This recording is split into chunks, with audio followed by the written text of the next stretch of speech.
Captain Haiyan Wu stood on the bridge of the starship New Seoul, watching the stars through the big window in front of him. His hands were steady, but his heart was beating fast. Today was the most important day in human history. They were about to meet aliens for the first time. "Captain, we are getting close to the meeting point," said Min Ho from his seat at the communications desk. The young officer's voice was calm, but Haiyan Wu could see the excitement in his eyes. "Good. Get everyone ready," Haiyan Wu replied. He looked around the bridge at his crew. These were the best people Earth could send. Dr. So Young, the smartest person he knew about alien life. Commander Tae Min, a soldier who could handle any danger. And the two young people who made him most proud. Ji Hai and Dong Haiyan were only 16 and 17 years old, but they were amazing. Ji Hai could speak 12 languages and understand computer systems better than most adults. Dong Haiyan was a genius with math and science. Both of them had asked to come on this mission, and after much thinking, the Earth government had said, "Yes, the alien ships are coming into view," called out Wu Jin from the pilot's seat. Through the window, Haiyan Wu saw something that took his breath away. 5 huge ships appeared in space. They were dark blue and covered with strange lights. Each ship was 3 times bigger than the New Seoul. The aliens called themselves the Veltari, and these ships showed their power. "They are beautiful," whispered Ji Hai. She was standing next to Dong Haiyan at a computer station, both of them staring at the alien ships with wonder. "And scary," added Dong Haiyan. "Look at all those weapons." Dr. So Young walked over to them. "Remember what we learned. The Veltari are warriors, but they came here to talk, not fight. They want to be friends with humans." On the communication screen, a face appeared. It was unlike anything the humans had ever seen. The alien had dark green skin, 4 eyes, and a mouth full of sharp teeth. But when it spoke, its voice was calm and deep. "I am General Kethver of the Veltari Empire. We welcome the humans to this meeting." Captain Haiyan Wu stepped forward. "I am Captain Haiyan Wu of Earth. We are happy to meet you. We come in peace and friendship." "Good. We will send a small ship to bring your leaders to our main ship. We have prepared a special room for our talks." "Thank you. We will send our best people." The communication ended, and Haiyan Wu turned to his team. "So Young, Tae Min, you're with me. We'll take the shuttle over to their ship." "What about us?" asked Ji Hai. "We trained for this mission too." Haiyan Wu looked at the two young people. They had worked so hard to be here. The Earth government had sent them because they were the best at understanding new languages and cultures. But he worried about their safety. "Please, Captain," said Dong Haiyan, "we can help. We know things about communication that might be important." "Doctor." So Young nodded. "They're right, Captain. Their skills could be very useful." After a moment, Haiyan Wu made his choice. "Okay, but you follow my orders exactly. No taking risks." "Yes, sir." Both young people said together. An hour later, they were on the alien ship. The inside was amazing but strange. The walls were smooth and curved, and everything glowed with soft blue light. The air smelled like flowers, but flowers that didn't exist on Earth. General Kethver met them in a large room. He was even bigger than he looked on the screen, standing almost 8 feet tall. Other aliens stood around him, all wearing dark uniforms with silver marks. "Welcome to our ship," the general said. "We are honored to meet the humans." "The honor is ours," replied Captain Haiyan Wu. "Let me introduce my team.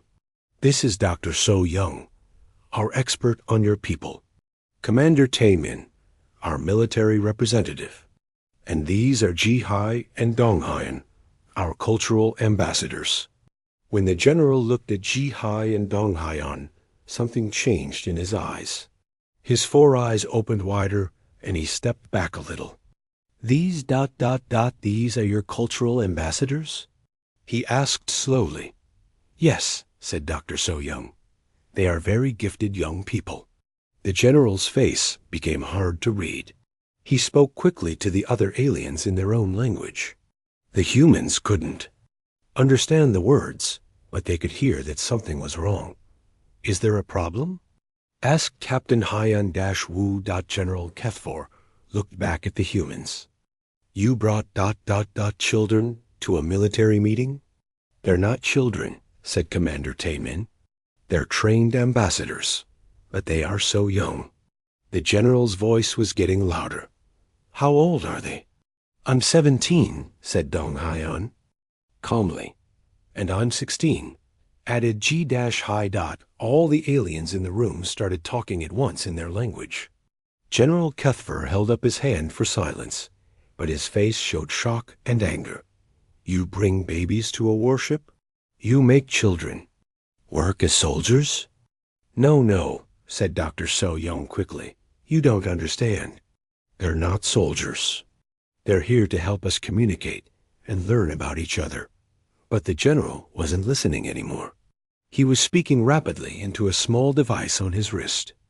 The other aliens were moving around the room, and some of them were touching weapons on their belts. What's happening? Whispered Ji-Hai to Dong Hyan.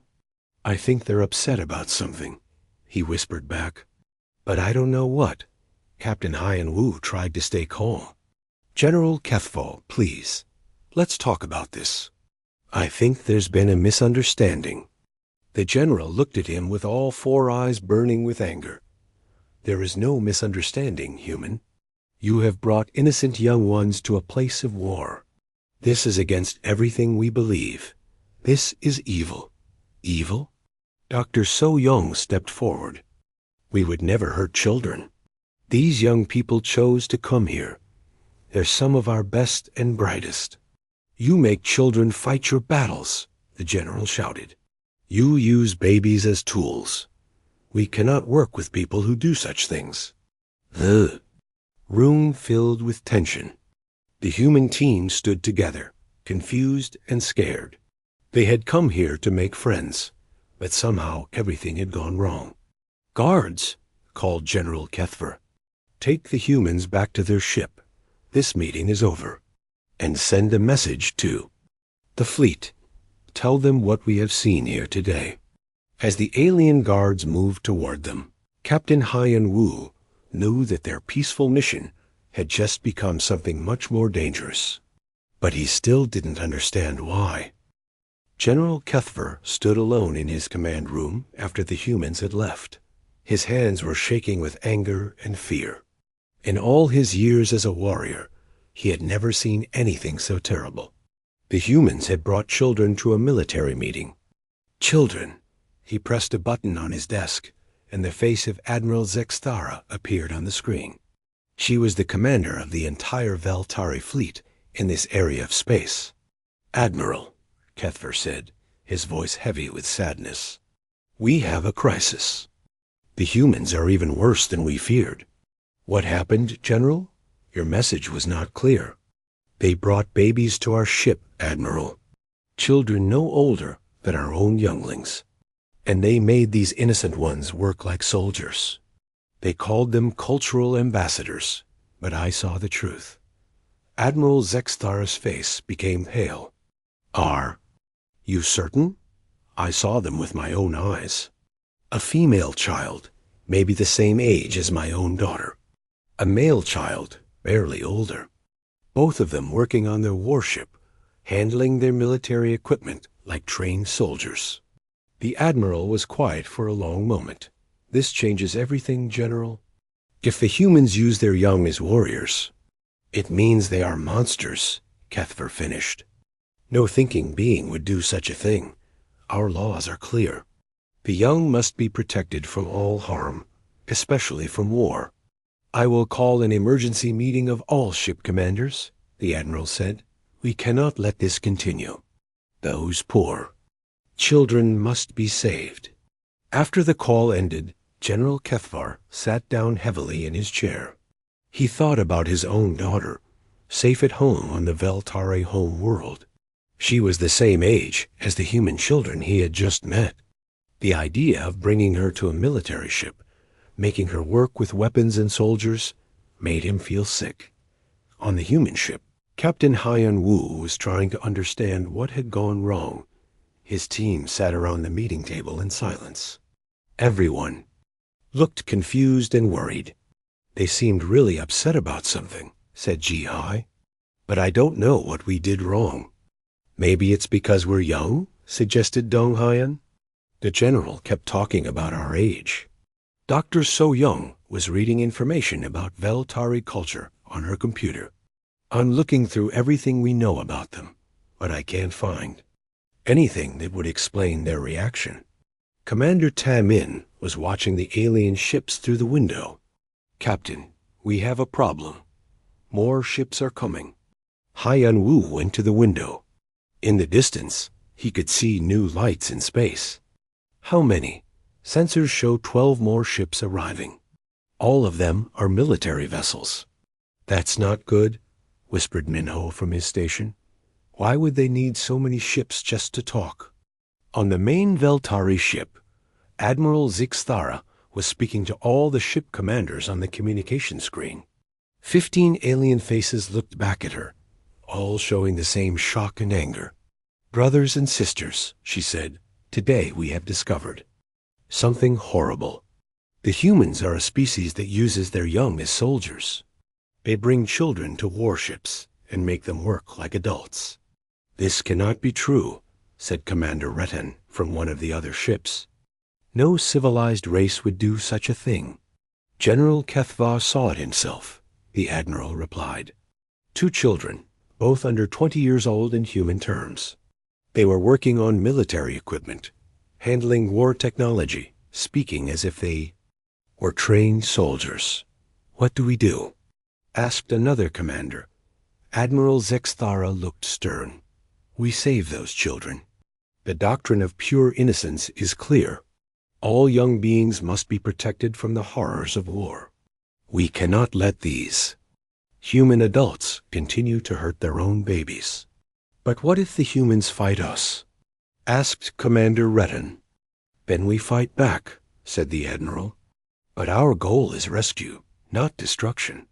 We will save those children and show them what it means to be truly safe. Back on the New Sol, the communication officer Min Ho was listening to alien radio messages. He couldn't understand most of what they were saying, but he was getting parts of it through the computer translator. Captain, he called out, I'm picking up lots of messages between the alien ships. The computer is having trouble translating, but I keep hearing words like rescue and save the young ones. Dr. So Young looked up from her computer. Rescue? Save the young ones? What does that mean? Maybe they think we're in danger? Suggested. G-High. Commander Tamin shook his head. No, something else is happening. I can feel it. Suddenly, the main communication screen turned on by itself. Admiral Zexthara's face appeared, looking very serious. Humans of the ship New Sol, she said in a deep voice. I am Admiral Zexthara of the Veltari Empire. We know what you have done. We know about the children you have brought to your warship. Captain Haiyan Wu stepped forward. Admiral, I think there's been a misunderstanding ... There is no misunderstanding. The admiral interrupted. You have committed a terrible crime.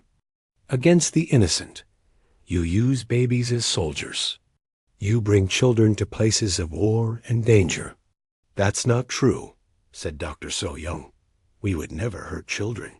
We have seen the proof. 2 young ones working on your military vessel like trained warriors. This is against all laws of decent behavior. Ji Hai and Dong Haiyan looked at each other. They were starting to understand that the aliens were talking about them. I think they mean us, whispered Dong Haiyan. But we're not children, He Hai whispered back. We're almost adults. Admiral Zexthara continued speaking. You will return those children to us immediately.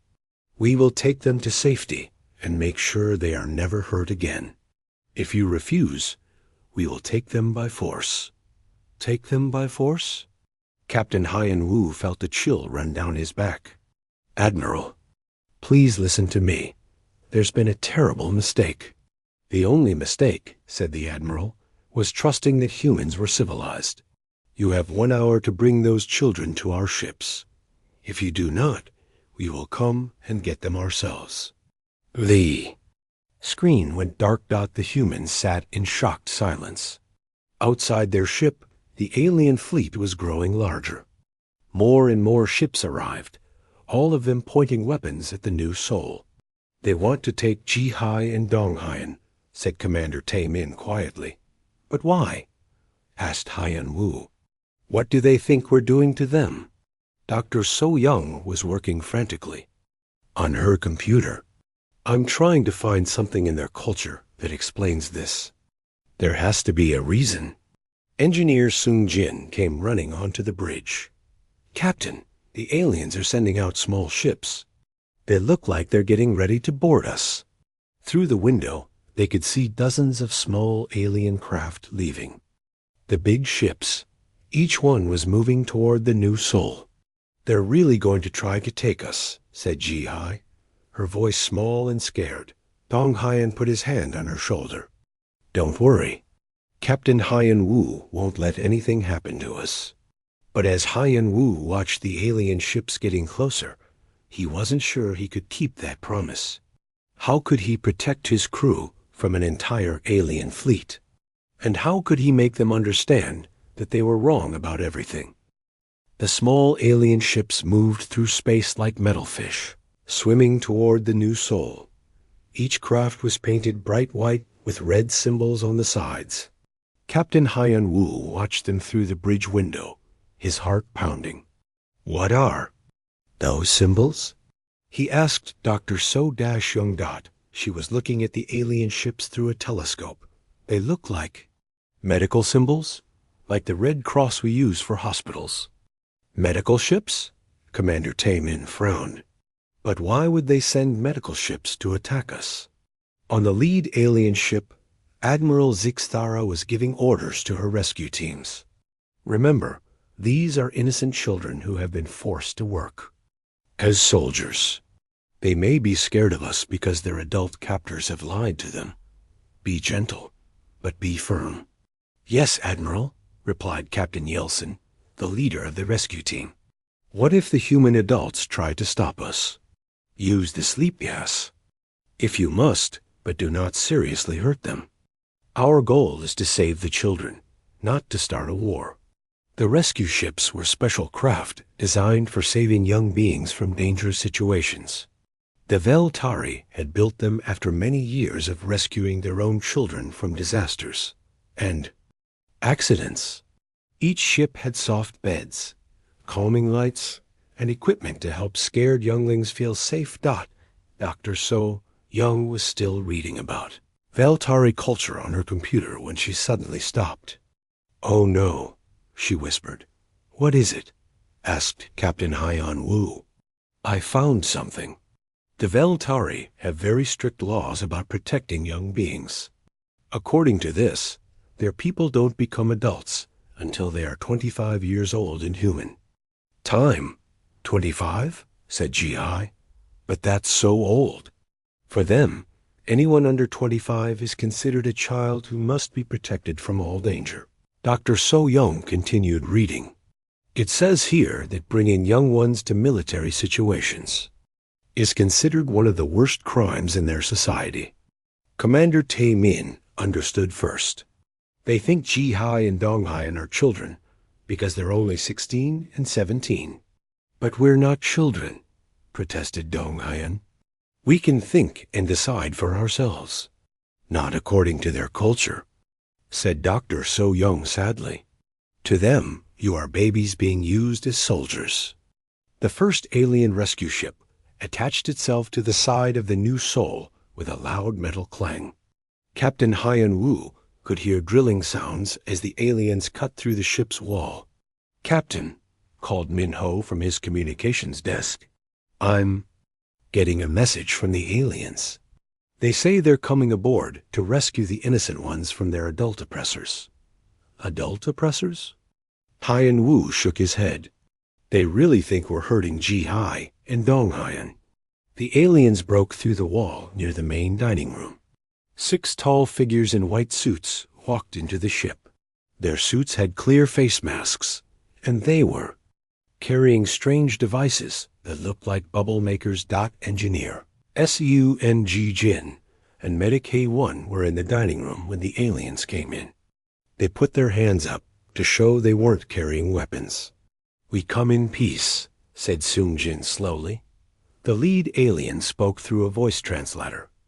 "We are here to save the young ones." "Where are the children you have taken?" "What children?" asked Tae-1. "We don't have any children on this ship." The alien looked confused. "The small humans. The ones who are not yet adults." "Oh, you mean Ji-Hai and Dong-Hyan?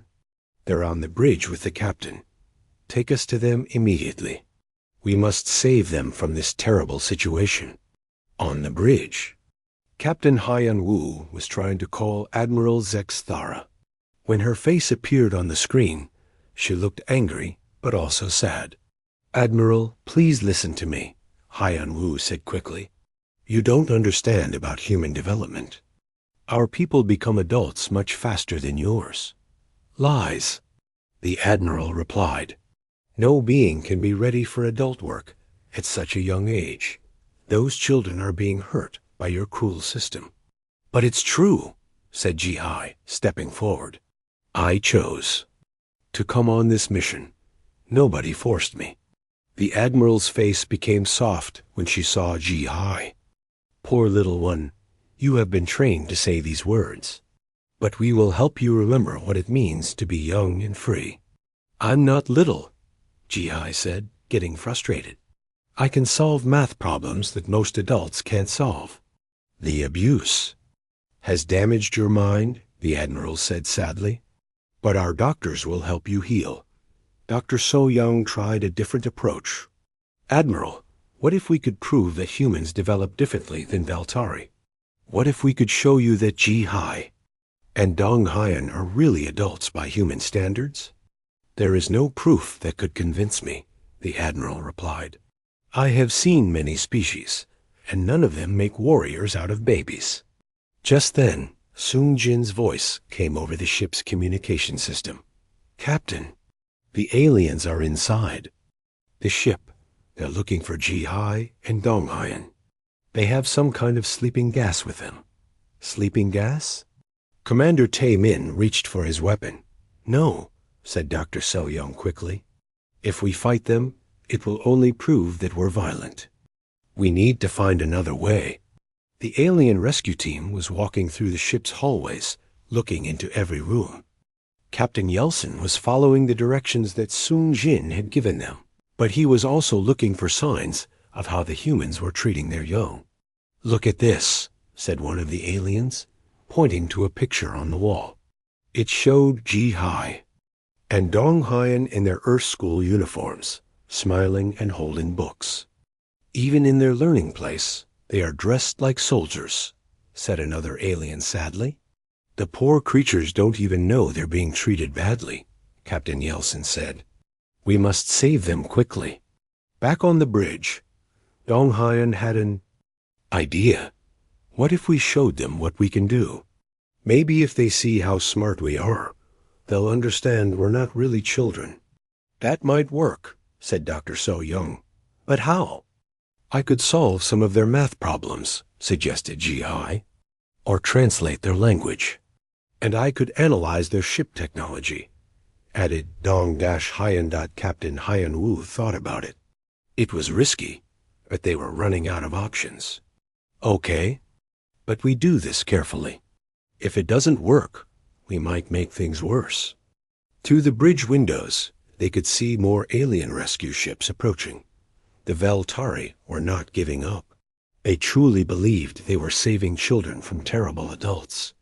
"Admiral," Dr. So-Young called out to the communication screen, "what if Ji-Hai and Dong-Hyan showed you their abilities? Would you watch them demonstrate what they can do?" The Admiral paused. What do you mean? Let them prove they are mature adults by showing you their skills. Give them problems to solve that only adults could handle. For the first time, the Admiral looked uncertain. I suppose that would not hurt them. But when they fail, you must admit the truth about what you have done. And if they succeed? Asked Captain Hyan-Wu. Double quotes, then ...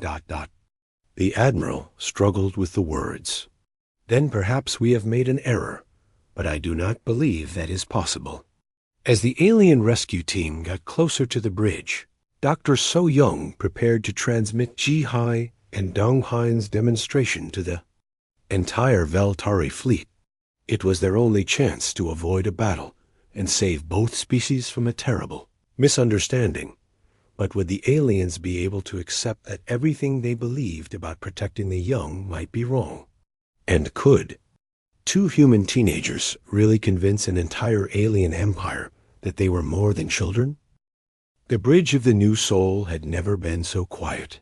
Ji-Hai and Dong-Hyen stood in front of the main communication screen, looking at Admiral Zexthara and General Kethver. Behind the two alien leaders, dozens of other Veltari officers watched, with curious eyes. We will prove to you that we are adults, said Ji-Hai, her voice strong and clear. Give us your hardest problems. Admiral Zexthara looked sad. Little one, I do not want you to hurt yourself trying to do adult work. I won't hurt myself, Ji-Hai replied. I promise. Dr. So Young had set up special equipment to broadcast everything to all the alien ships. Every Veltari in the fleet would see what happened next. Captain Hyan-Wu hoped it would be enough. General Kethver spoke first. We will start with something simple. Can you solve this math problem? Numbers appeared on the screen, a long equation with many complicated parts. Ji-Hai looked at the problem for only a few seconds. The answer is 247,369. An alien officer checked the answer on his computer. She ... She is correct, General. Lucky guess, said the general. Try this one. A much harder problem appeared, with symbols the humans had never seen before. This is a physics problem about space travel, said Ji-Hai after studying it. You want to know how much energy it takes to move your big ships. The answer is that you need to increase power by 37% to go the speed you want. The alien officers started talking to each other in excited voices. Several of them were checking Ji-Hai's answer on their computers. Impossible, whispered General Kethver. How could she understand our science symbols? I learned them by watching your ship movement patterns, Ji-Hai explained. Your ships move in mathematical ways that show how your physics work. Now it was Dong-Hyen's turn. Give me something to analyze, he said. I want to look at your communication system. Admiral Zexthara hesitated. That information is military secret. I don't want your secrets, Dong-Hyen said. I want to improve your system to make it work better. Improve our system? The Admiral looked shocked. Child, our communication technology has been developed over hundreds of years. Then let me try to make it better, Dong-Hyen said simply. Against her better judgment, the Admiral allowed Dong-Hyen to access a small part of their communication network. She watched as the human teenager's fingers moved quickly over his computer keyboard. Your system is good, Dong-Hyen said as he worked, but you're losing about 15% of your signal strength because of overlapping frequencies. If you adjust these settings ... He typed quickly. There, try it now. An alien communication officer ran a test. Admiral, the signal is much clearer. How did he do that? I saw patterns in your radio waves, Dong-Hyen explained. Human brains are good at finding patterns quickly. The alien fleet was buzzing with excitement. Officers on every ship were talking about what they had just seen. Never before had they met young beings who could do such things. But Admiral Zexthara was still not convinced. These are clever tricks, but they do not prove maturity. Any bright child might solve puzzles. Dr. So Young stepped forward. Then let us show you something else. Let us show you human brain development. She activated the ship's medical scanner and pointed it at Ji-Hai's head. Images of the teenager's brain appeared on the screen, showing the complex patterns of neural activity. Look at these brain scans, Dr. So Young said. See how developed the thinking areas are. In humans, these areas reach full adult size by age 16. She switched to show Dong Haiyan's brain scan. Here you can see the same thing. Both of these young people have fully adult brain function. An alien medical officer studied the scans carefully. These readings are ... very unusual. Admiral, their brain development is indeed complete, but that is impossible, said General Cuthfer. No species develops so quickly. Humans do, said Captain Haiyan Wu quietly. We mature faster than most species. Our young people can think and choose like adults, because they are adults in everything but age. Pilot Wu Jin had been listening to alien communications during the demonstration. Captain, he called out, I'm hearing lots of discussion on their ships. Some of them are starting to believe us.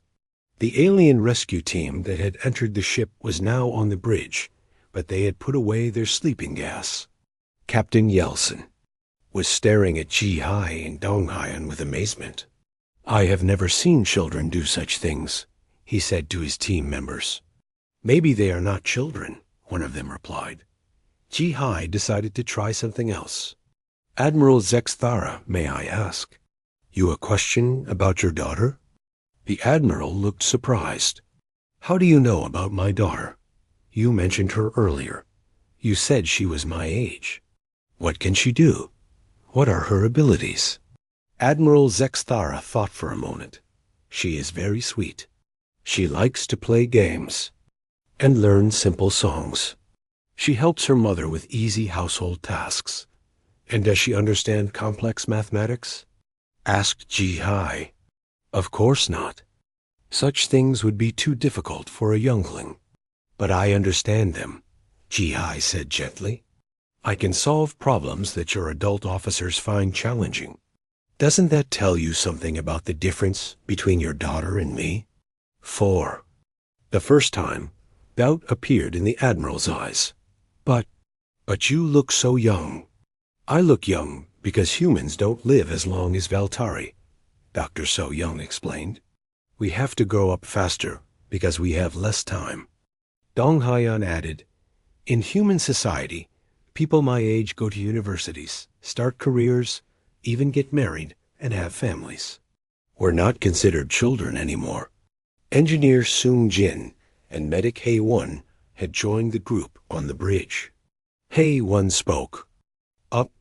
Admiral, I've been studying your medical data. Veltari bodies and brains develop much more slowly than human ones. Your people live for 300 years, so they can take their time growing up. Humans only live about 80 years, so we must mature quickly. This is difficult to understand, said General Cuthfer.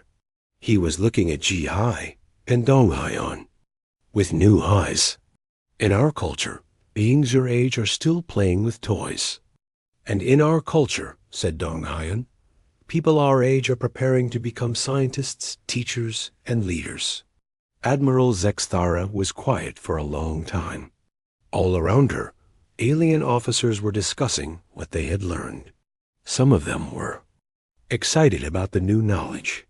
Others still looked confused and worried. If what you say is true, the Admiral finally said, then we have made a terrible mistake. We came here to rescue children, but there are no children to rescue. There was no mistake in your intentions, said Captain Haiyan Wu kindly. You were trying to protect innocent beings. That shows how good your people are. But we almost started. A war over a misunderstanding, said General Cuthfer. Understanding different cultures is hard, Dr. So Young said. We all make mistakes when we meet new people.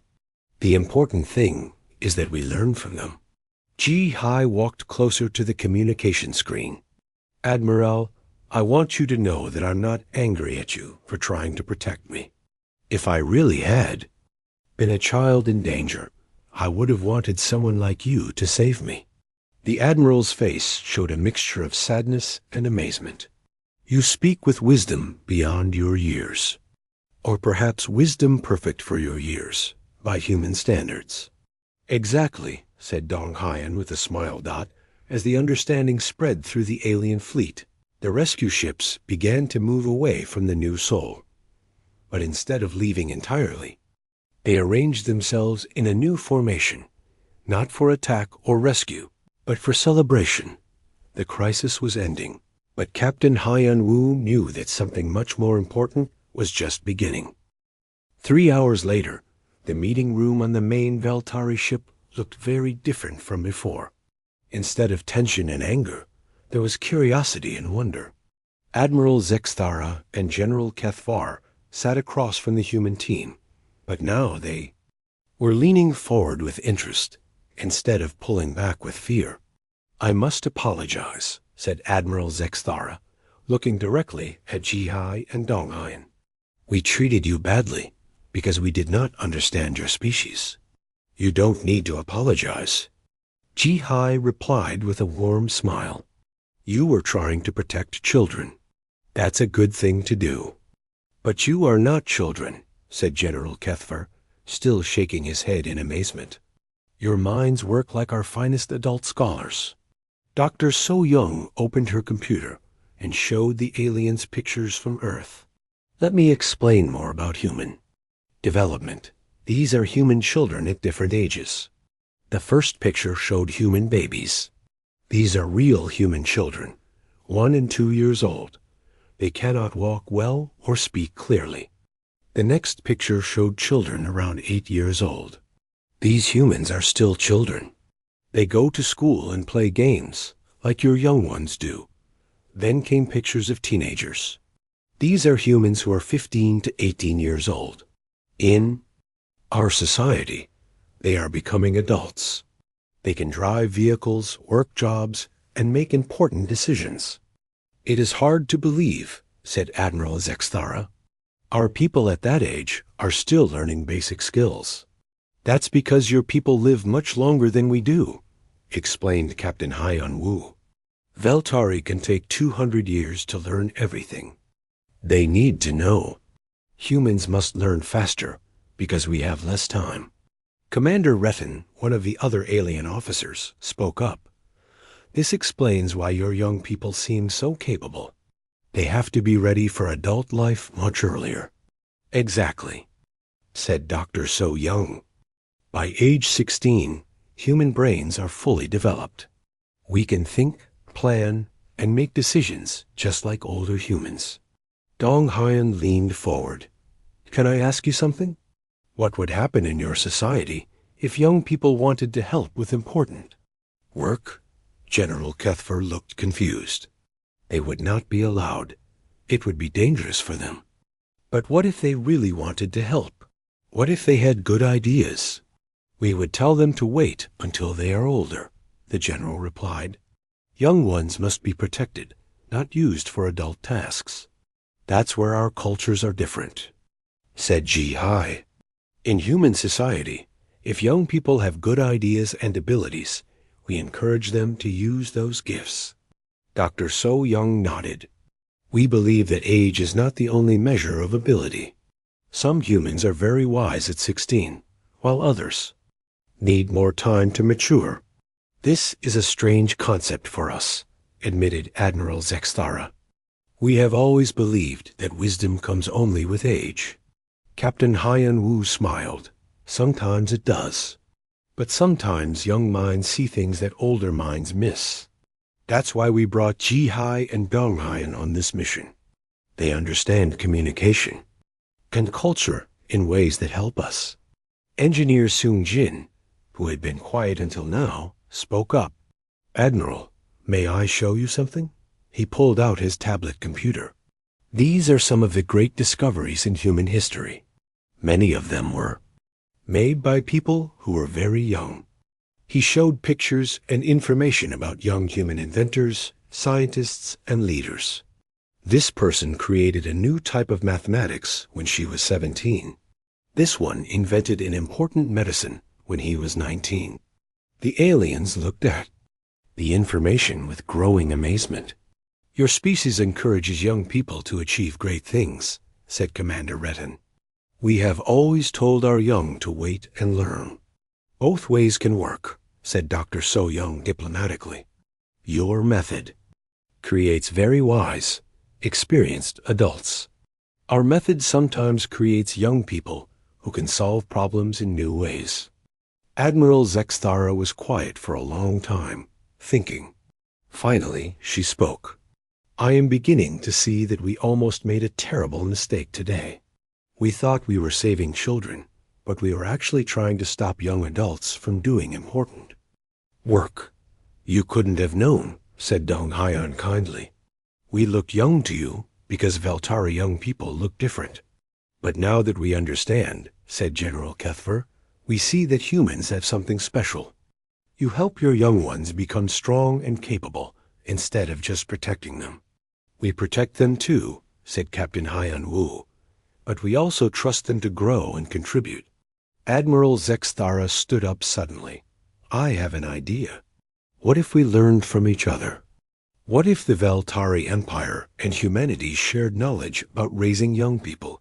"That sounds wonderful," said Dr. So Young. "We could learn how to help our young people become as wise as yours, and maybe you could learn how to help yours become confident earlier." "Yes," said Ji-Hai excitedly. "I would love to meet young Veltari and learn about their education.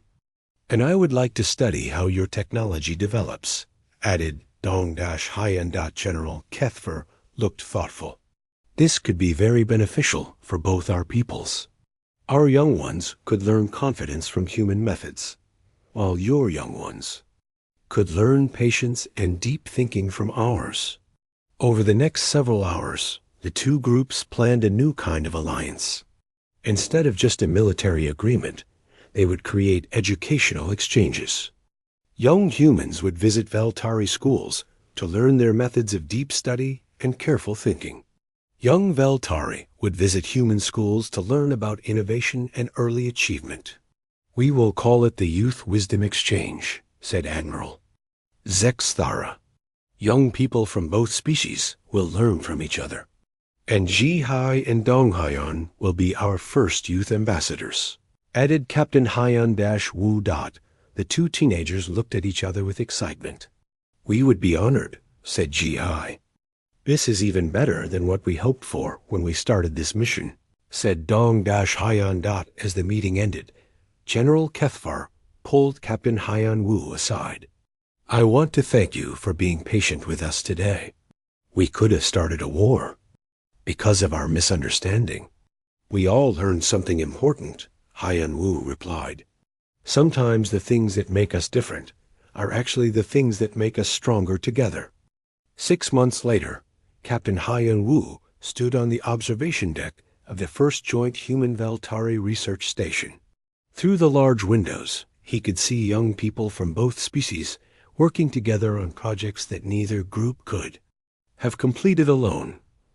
Ji-Hai was teaching a group of young Veltari how to solve complex problems quickly, while a Veltari instructor was showing Dong-Hyan how to think through problems with deep, careful analysis.